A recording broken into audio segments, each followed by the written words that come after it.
it's incredibly lazy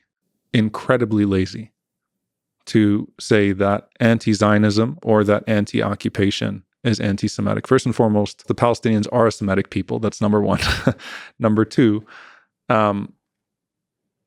look, I'm proud of my community. My community has stood against anti-Semitism in this country. The Muslim community has been at the forefront of condemning anti-Semitism. We have stood in front of synagogues.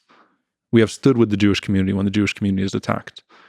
This is about occupation. This is a story of a colonial entity that has driven us out of our homes and has done so in such a way that has forced us to try to be the voice of a people that are being exterminated overseas right now. This is not an anti-Semitic movement.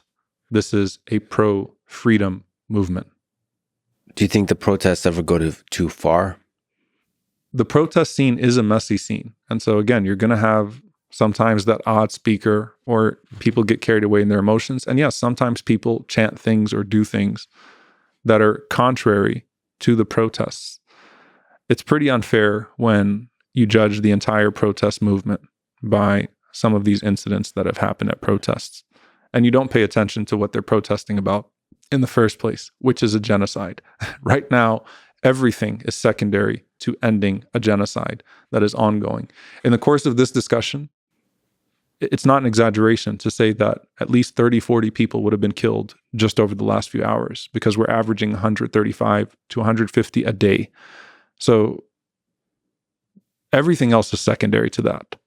This is where we all need to be right now as people of conscience. How do we stop this? Because every single day is deeply costly.